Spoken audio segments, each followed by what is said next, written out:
નમસ્કાર મિત્રો, જાગૃતિ વિદ્યાલય વારેડાની યુટ્યુબ ચેનલમાં હું આપ સર્વનું હાર્દિક સ્વાગત કરું છું.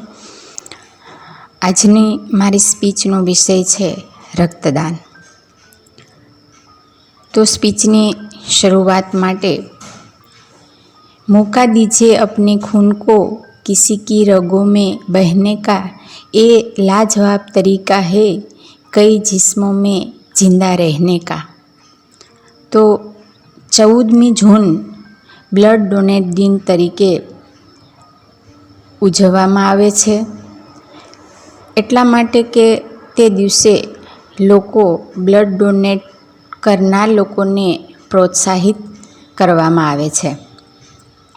ઘણા બધા જે હાર્ટને લગતી કોઈ એવી કેન્સર જેવી ગંભીર બીમારીઓ પણ જે બ્લડ ડોનેટ કરવાથી દૂર કરી શકાય છે.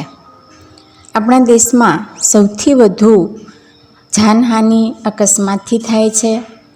ત્રાસવાદ અને આતંકવાદ કે કોઈ કુદરતી આફત કરતાં પણ એ પછીના ક્રમે આવે છે. આ રીતની કોઈ પણ દુર્ઘટના બને ત્યારે મનુષ્યના જીવ બચાવવા સૌથી વધુ જરૂર રક્તની પડે છે. જ્યારે બહુ મોટી કોઈ દુર્ઘટના બને ત્યારે બ્લડ બેંકમાં પણ રક્તની અછત વર્તાય છે. એવા કટોકટીના સમયે રક્તની જરૂરને પહોંચી વળવા માટે અનેક ચેનલ, ટીવી, રેડિયોમાં પણ જાહેરાત કરવી પડે છે.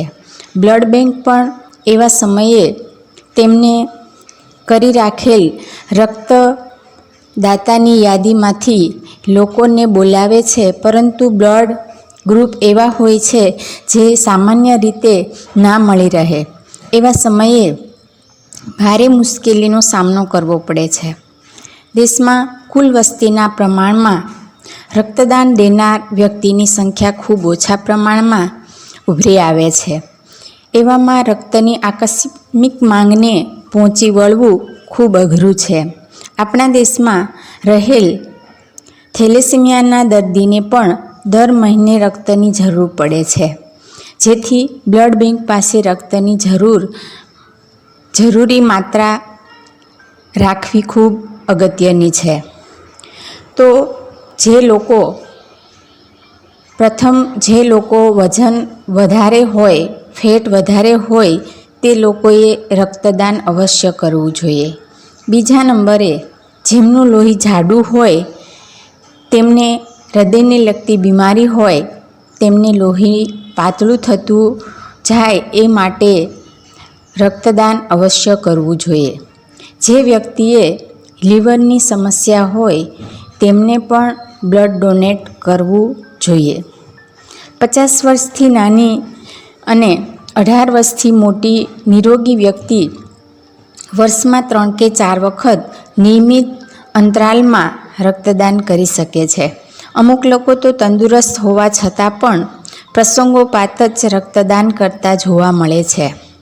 જેમ દાન પુણ્યનો મહિમા અનેરો છે, તેમ જરૂરિયાતમંદ લોકો માટે જે વરદાનરૂપ અન્નદાન અને રક્તદાનનો પણ અનેરો મહિમા છે.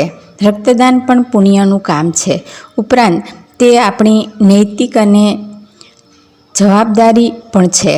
આપણા કરેલા રક્તદાનથી કોઈ વ્યક્તિનું જીવન બચી શકે છે.